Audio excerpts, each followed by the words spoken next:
पवारसाहेबांना सोडून जाण्याचा निर्णय त्यांनी घेतला त्यावेळीपासूनच शिरूर आंबेगाव विधानसभा मतदारसंघामध्ये फार मोठ्या प्रमाणावरती कार्यकर्त्यांमध्ये अस्वस्थता होती आणि त्या कार्यकर्त्यांच्या सूचनांचा आदर ठेवून आणि आमच्या झालेल्या बैठकांचा आदर ठेवून आम्ही आज हे अध्यक्षपद स्वीकारण्याचा आम्ही निर्णय घेतलेला आहे। आमची पक्षाची स्ट्रॅटेजी प्रचाराची सगळी ठरलेली आहे।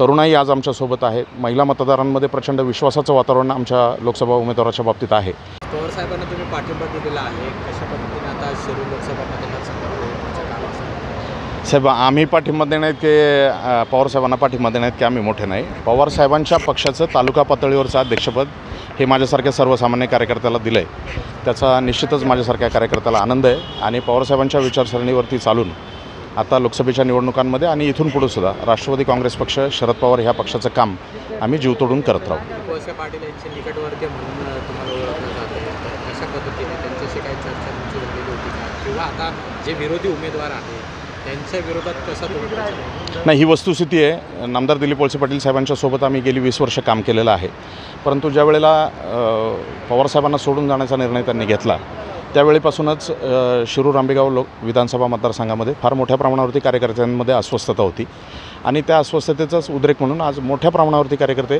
हे राष्ट्रवादी काँग्रेस पक्ष, शरद पवार ह्या पक्षाकडे आलेले आहेत आणि त्या कार्यकर्त्यांच्या सूचनांचा आदर ठेवून आणि आमच्या झालेल्या बैठकांचा आदर ठेवून आम्ही आज हे अध्यक्षपद स्वीकारण्याचा आम्ही निर्णय घेतलेला आहे। कोल्हे यांना कशा पद्धतीने निवडून आणण्यासाठी प्रचार? मुळात शिरूर आंबेगाव विधानसभा मतदारसंघामध्ये पक्ष संघटना ही जागेवरती आहे, त्याचप्रमाणे बूथ कमिट्याही फार सक्सेसफुली आम्ही गेल्या काही दिवसांमध्ये देवदत्त निकम यांच्या नेतृत्वाखाली आम्ही त्या सगळ्या संपन्न केलेल्या आहेत। आमची पक्षाची स्ट्रॅटेजी प्रचाराची सगळी ठरलेली आहे।